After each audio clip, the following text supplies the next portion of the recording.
Assalamualaikum warahmatullahi wabarakatuh. Selamat siang, salam sejahtera untuk kita semuanya. Perkenalkan, nama saya Raden Roro Sri Nuryati Masni Putri, Sarjana Sains Terapan, Magister Kebidanan. Salah satu dosen tetap di Prodi Kebidanan Program Sarjana dan Pendidikan Profesi Bidan Program Profesi Fakultas Keperawatan dan Ilmu Kesehatan Universitas Muhammadiyah Banjarmasin. Pada kesempatan ini, izinkan saya menyampaikan pernyataan dari dosen dalam unjuk kerja Tridharma Perguruan Tinggi. Saya telah melaksanakan Tridharma Perguruan Tinggi selama 12 tahun, yaitu pendidikan dan pengajaran, penelitian, dan pengabdian kepada masyarakat. Salah satu mata kuliah yang saya ampu adalah asuhan kebidanan pada persalinan dan bayi baru lahir. Dengan bobot mata kuliah 5 SKS yang terdiri dari 3 SKS teori dan 2 SKS praktikum. Mata kuliah ini membahas tentang pengaruh pada persalinan, kebutuhan dasar ibu dalam proses persalinan, kemudian evidence based dalam asuhan persalinan, prosedur keterampilan dasar kebidanan pada asuhan persalinan, pengenalan tanda bahaya, manajemen asuhan persalinan, deteksi dini komplikasi dari penanganan awal kegawat daruratan pada persalinan dan bayi baru lahir, serta yang terakhir manajemen asuhan pada bayi baru lahir. Capaian mata kuliah ini diantaranya yaitu faktor-faktor yang mempengaruhi persalinan, kebutuhan dasar psikologis, sosial, dan spiritual selama persalinan, kebutuhan biologis pada persalinan, evidence based dalam asuhan persalinan, deteksi dini penyulit dan komplikasi, serta penanganan awal pada kegawat daruratan persalinan dan bayi baru lahir. Pengenalan tanda bahaya pada persalinan dan bayi baru lahir. Prosedur keterampilan dasar kebidanan pada asuhan persalinan. Manajemen nyeri pada persalinan. Kemudian manajemen asuhan persalinan dan bayi baru lahir, upaya promotif dan preventif berbasis Islam berkemajuan dalam asuhan persalinan dan juga bayi baru lahir. Saat mengajar, saya menerapkan sistem pembelajaran DIA, yaitu Delivery, Interaction, dan Assessment. Delivery saya lakukan dengan menyediakan materi pembelajaran agar mahasiswa dapat belajar aktif secara mandiri. Interaction yaitu kegiatan pertemuan secara langsung antara dosen dan mahasiswa membahas materi-materi yang ada di mata kuliah ini.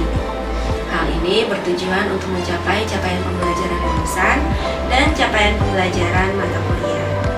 Kegiatan ini dilakukan di kelas maupun di laboratorium. Asesmen adalah pemberian tugas terstruktur, kuis, dan ujian untuk mengevaluasi sejauh mana mahasiswa memahami materi yang sudah diberikan. Hasil evaluasi pembelajaran pada mata kuliah ini dilakukan dengan pembobotan, yaitu penugasan sebanyak 20%, UTS sebanyak 25%, UAS sebanyak 25%, dan ujian praktik berupa ujian OSJA sebanyak 30%. Referensi yang digunakan dalam mata kuliah ini beragam, diantaranya berupa modul yang saya tulis sendiri, kemudian buku ajar yang juga saya tulis sendiri, kemudian tambahan referensi dari beberapa buku lain dan artikel jurnal yang saya rekomendasikan untuk mahasiswa. Demikian informasi yang dapat saya sampaikan mengenai mata kuliah asuhan kebidanan persalinan dan bayi baru lahir. Assalamualaikum warahmatullahi wabarakatuh. Waalaikumsalam warahmatullahi wabarakatuh. Gimana kabarnya hari ini? Alhamdulillah luar biasa. Allahu Akbar. Baik, semangat sekali ya hari ini, jawabnya juga semangat ya. Ibu senang kalau semua mahasiswa semangat seperti ini. Baik, sudah sarapan ya tadi ya semuanya? Sudah. Oke, berarti hari ini kita siap untuk mempelajari bersama-sama materi yang akan Ibu ajarkan, yaitu hari ini ada yang sudah tahu materinya tentang apa?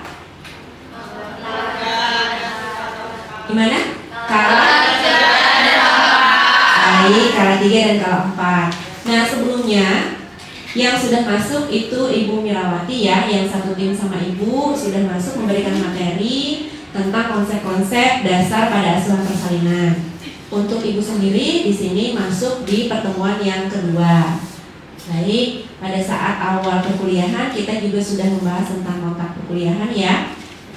Oke, selanjutnya hari ini kita akan bahas tentang asuhan kala 3 dan kala 4. Ibu mau mengevaluasi terlebih dahulu untuk asuhan kala 1 dan kala 2 yang sudah Ibu ajarkan pada pertemuan sebelumnya.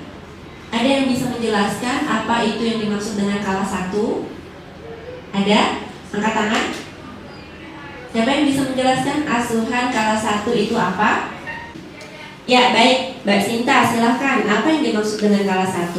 Kalau kala 1 itu pembukaan serviks, jadi pembukaan 1 sampai dengan pembukaan 10 lengkap.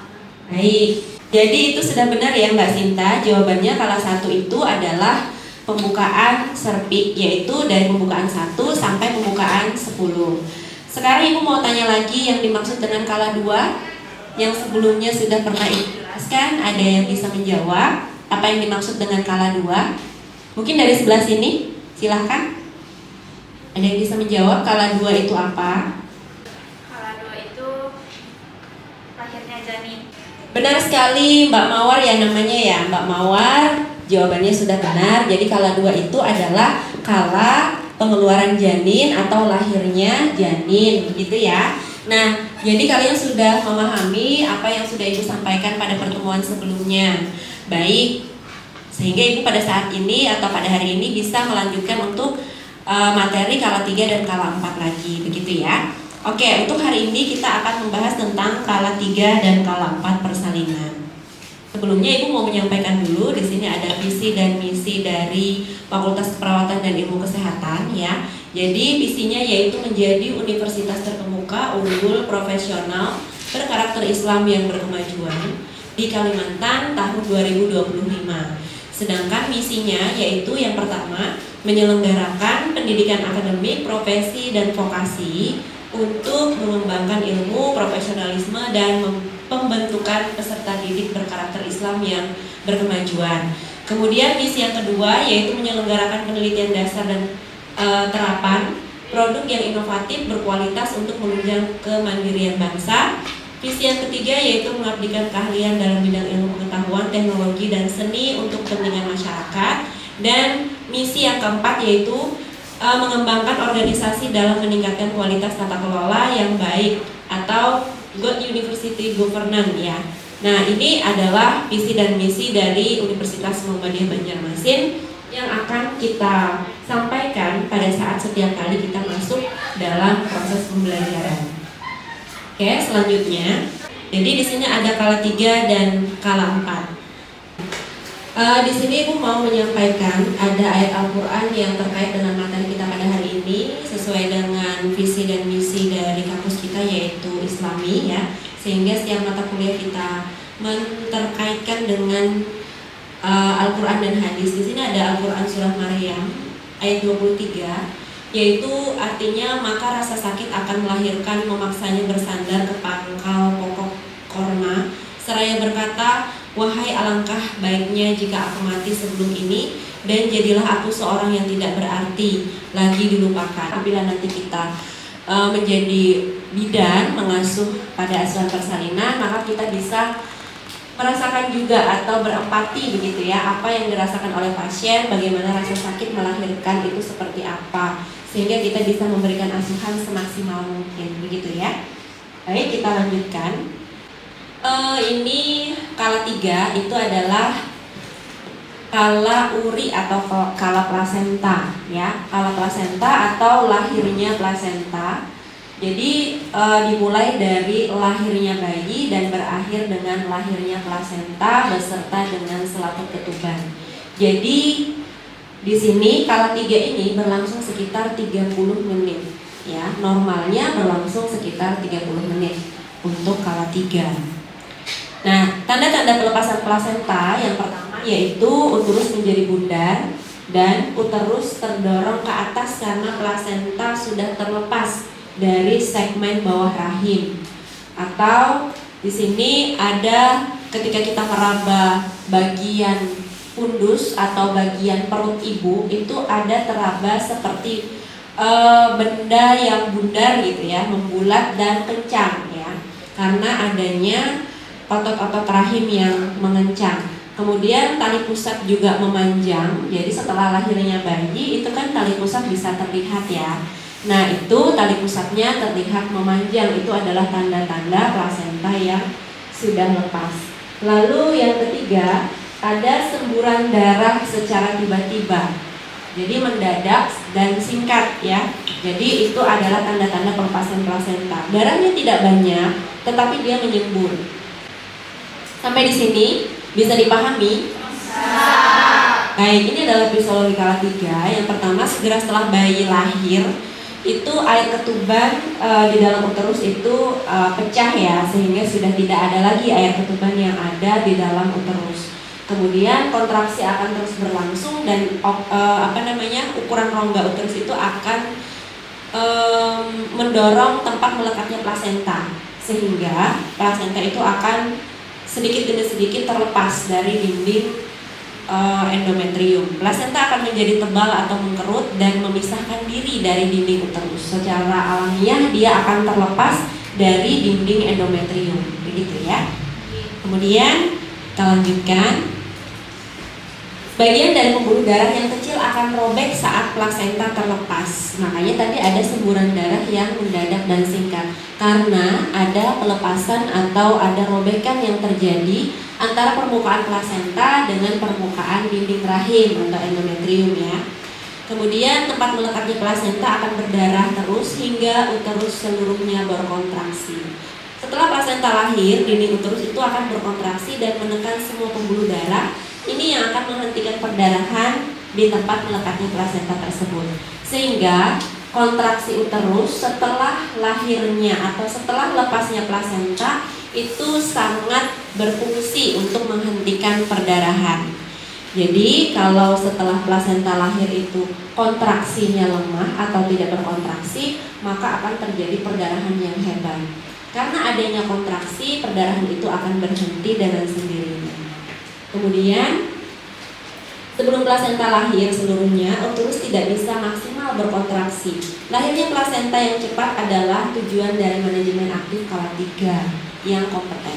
Jadi tujuan kita itu adalah bagaimana caranya plasenta itu secepatnya lahir. Jangan dilambat-lambatkan, begitu ya. Jadi yang namanya manajemen aktif skala 3 atau MAK3 itu adalah bagaimana caranya kita supaya plasenta itu segera lahir. Ibu mau bertanya, kenapa pada saat plasenta sudah terlepas itu terjadi pengeluaran darah? Ada yang bisa menjawab?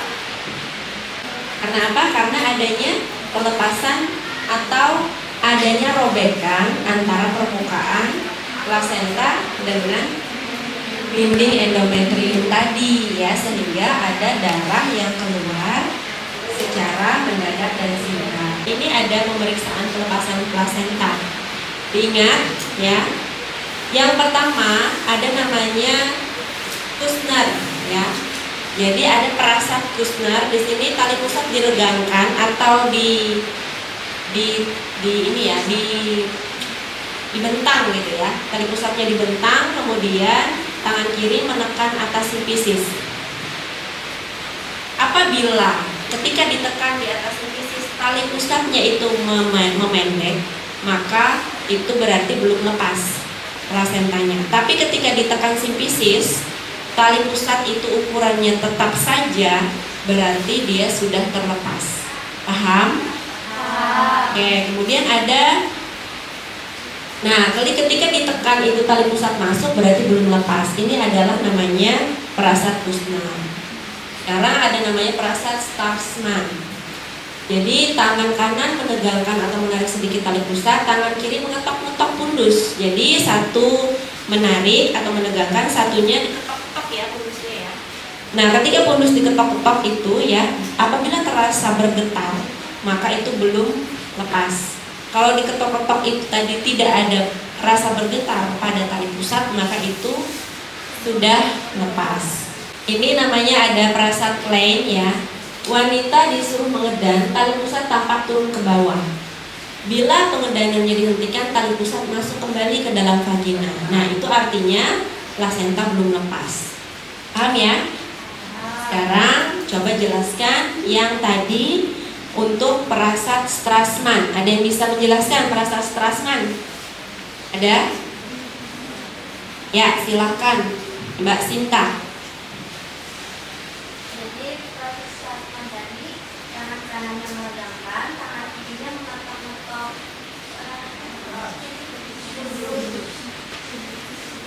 Kalau yang bergetar berarti belum lepas, kalau yang tidak ada getaran berarti sudah lepas.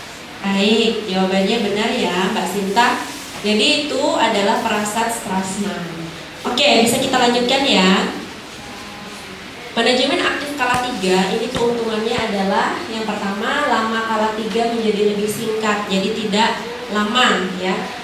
Semakin lama maka perdarahan juga akan semakin banyak keluar.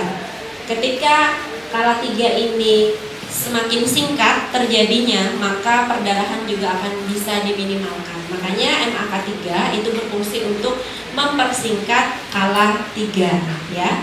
Kemudian jumlah perdarahan berkurang sehingga dapat mencegah perdarahan postpartum. Kemudian menurunkan kejadian retensio plasenta. Retensio plasenta itu adalah, ada yang tahu? Ada yang tahu retensio plasenta? Mbak Asfa, retensio plasenta itu apa? Pernah mendengar? Pernah, oke. Apa yang dimaksud dengan retensio plasenta? Plasenta yang tidak lahir selama lebih dari 30 menit. Ya, pintar ya. Jadi benar jawabannya itu adalah plasenta yang tidak lahir lebih dari 30 menit. Dengan manajemen aktif kala 3 yang baik, maka kita bisa menghindari terjadinya retensio plasenta. Ini langkah-langkah dari MAK3. Yang pertama adalah pemberian oksitosin pada paha ibu bagian luar. Kanan boleh, kiri boleh ya. Yang jelas bagian luar, paha bagian luar. Kenapa tidak boleh di bagian dalam? Karena di bagian dalam paha itu banyak sekali terdapat apa? Terdapat apa? Saraf-saraf ya, sehingga itu tidak diperbolehkan menyuntik pada bagian dalam paha. Jadi dilakukan pemberian oksitosin ya pada paha bagian luar. Kemudian langkah yang kedua adalah penegangan tali pusat terkendali. Tadi tali pusatnya kita regangkan ya, untuk bisa memastikan apakah plasentanya sudah lahir atau belum. Kemudian langkah ketiga adalah masas fundus uteri. Ya, masas fundus uteri setelah plasenta lahir. Untuk apa? Untuk menghentikan perdarahan. Semakin bagus kontraksinya, semakin cepat perdarahannya berhenti. Begitu ya, paham ya? Sehingga masas itu perlu dilakukan. Masas itu adalah menggosok-gosok perut ibu sesuai atau searah jarum jam ya, selama sekitar 15 detik. Sampai di sini sudah jelas? Oke, sudah jelas ya. Jadi ada 3 langkah MAK3. Yang pertama pemberian oksitosin, yang kedua penegangan tali pusat terkendali, yang ketiga masas fundus uteri. Ini ada beberapa video ya yang ibu tampilkan atau ibu linkkan di sini, ada link YouTube juga ya. Di sini bisa nanti teman-teman bisa melihat langsung yang dinamakan apa itu tadi perasaan Strassman, kemudian Spuzel ya, kemudian mekanisme Duncan dan lain sebagainya, itu ada di video ini. Nanti bisa ketika di luar jam pembelajaran bisa dipelajari juga ya. Nah, ini untuk mekanisme Spuzel ini adalah mulai dari sentral atau bagian tengah, yaitu terlepasnya plasenta itu kan dia bulat ya plasenta ya. Nah, lepasnya itu mulai dari bagian tengah dulu, baru nanti ke pinggir-pinggirnya. Kalau dia mekanisme pelepasannya itu adalah mekanisme dulu kan itu terjadi pelepasan plasenta dari pinggir dulu, baru nanti ke bagian tengah dan keseluruhan, gitu ya. Kala 4 ini dimulai setelah lahirnya plasenta dan berakhir 2 jam setelah proses tersebut. Jadi kalau ibu tanya lagi, yang dinamakan kala 4 itu ada berapa lama waktunya? Betul, 2 jam ya. Nah, jadi 2 jam adalah kala 4. Nah, 1 jam pertama itu kita memantau setiap 15 menit sekali, dan 1 jam berikutnya kita pantau setiap 30 menit sekali. Nanti hasil pemantauannya akan kita tuliskan di, betul sekali, di partograf. Udah pinter ya ternyata ya anak-anak ibu ya.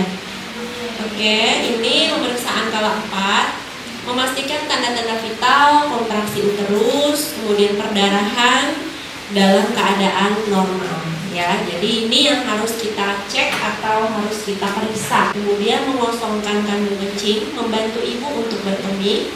Kemudian mengajarkan ibu dan keluarga tentang cara menilai kontraksi dan melakukan masaj uterus. Langkah-langkah kala 4 ada di link yang sudah ibu tampilkan. Nanti bisa dibuka pada saat pembelajaran terstruktur di luar tatap muka. Ya, silakan nanti bisa dipelajari. Kemudian menyelesaikan asuhan awal bayi baru lahir. Asuhan awal bayi baru lahir di sini terdiri dari pemeriksaan fisik, ya, head to toe dari atas kepala sampai ujung kaki. Ini pemeriksaan kala 4 mengajarkan ibu dan keluarga tentang tanda bahaya postpartum seperti perdarahan, demam, bau busuk dari vagina, pusing, lemas, penyulit dalam menyusui bayinya, dan terjadi kontraksi yang hebat pada uterus ini. Kemudian pemenuhan kebutuhan nutrisi dan hidrasi. Jangan lupa ibunya pada saat setelah persalinan harus dipenuhi nutrisinya karena ibunya capek habis melahirkan ya. Kemudian pendampingan pada ibu selama kala 4 dan dukungan emosional juga diperlukan pada saat ibu yang setelah selesai melahirkan ya. Nah, ini kelanjutan dari observasi kala 4 ya. Ya, kemudian ada tingkat kesadaran juga dievaluasi, kemudian juga ada pemeriksaan tanda-tanda vital seperti tekanan darah, nadi, pernapasan ya, juga suhu, kemudian kontraksi uterus juga dinilai, dan terjadinya perdarahan itu normal jika kurang dari 500 mili. Tidak normal jika lebih dari 500 mili ya. Oke, ini juga dipantau. Nah, ini gawat daruratan yang mungkin muncul pada kala 3 dan kala 4. Yang pertama atoneuteri. Ada yang tahu atoneuteri? Ya, atoneuteri itu adalah masalah dalam kontraksi uterus. Jadi uterusnya tidak berkontraksi. Kemudian retensio plasenta tadi sudah dijawab sama teman kita, Mbak Aspa ya. Retensio plasenta itu adalah plasenta yang tidak lahir lebih dari 30 menit. Ada lagi emboli cairan ketuban. Apa itu emboli cairan ketuban? Cairan ketuban yang masuk ke dalam pembuluh darah. Ya, itu juga bisa terjadi. Kemudian robekan jalan lahir. Jadi perineumnya itu robek ya sampai derajat 3 atau derajat 4. Itu sudah bukan wewenang kita lagi. Jadi robekannya sangat besar ya, itu juga harus dihindari. Itu adalah kegawat daruratan yang mungkin muncul di kala 3 dan 4. Dan yang terakhir adalah robekan perineum. Robekan perineum yang sangat besar itu tadi ya, itu juga merupakan kegawat daruratan yang bisa muncul di kala 3 dan kala 4. Baik. Nah, Ibu ada kuisis yang harus harus dijawab ya. Silakan dibuka di HP masing-masing. Ada link kuisis yang tadi sudah Ibu bagikan ke PJ mata kuliah ya. Silahkan diselesaikan dalam waktu 3 menit ya. Ada 3 soal di situ yang Ibu berikan, silahkan diisi. Nanti kalau sudah selesai mengisi ya, silahkan melaporkan kepada Ibu. Ibu akan memberikan waktu 3 menit mulai dari sekarang. Baik, sudah selesai ya untuk pengisian kuisisnya, waktunya sudah 3 menit. Sudah selesai? Sudah. Bagus ya. Nanti Ibu akan lihat jawabannya seperti apa. Dan ini ada tugas ya. Tugas ini 30 menit nanti untuk mengerjakan tugas.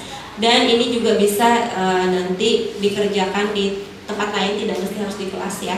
Jadi ini tugasnya yang pertama menjelaskan tentang MAK3 tadi, kemudian pelepasan plasenta yaitu mekanisme Duncan dan Kushner ya, dan juga menjelaskan derajat robekan jalan lahir.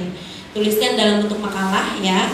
Jadi ini adalah bentuk dan format luarannya. Jadi penyusunan makalah ya, dikumpul ringkasan ditulis dengan MS Word ya, dengan sistematika penulisan ringkasan, dikumpulkan dengan format ekstensi dengan sistematika nama seperti ini ya. Kemudian makalahnya ada tentang kumpulan ringkasan yang ditulis itu nanti dibuat juga PowerPoint-nya dan nanti dikumpulkan dengan PJ mata kuliah, mungkin bisa dimasukkan di dalam makalahnya dalam bentuk PDF saja ya. Nanti dikumpulkan dalam satu link Google Drive. Begitu? Sudah jelas ya? Sudah. Sepertinya untuk pertemuan hari ini sudah selesai. Baik, Ibu mau memberikan pertanyaan untuk menutup pertemuan pada hari ini. Siapa yang bisa menjelaskan tentang langkah-langkah MAK3? Coba angkat tangan. Ya. Baik, Ibu akan tunjuk siapa ya? Mbak Mutia, silakan. Jadi langkah-langkah MAK3 tadi ada dimulai dari pemberian oksitosin, lalu peregangan tali pusat terkendali, dan yang terakhir Mas Hasan menulis UTR Ibu. Oke, baik ya. Jadi jawabannya benar ya. Jadi itu yang dinamakan manajemen aktif kala 3 atau MAK3.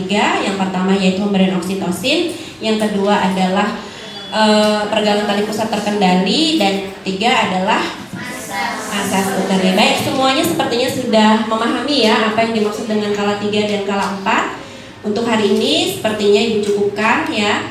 Ibu akhiri dengan Assalamualaikum warahmatullahi wabarakatuh.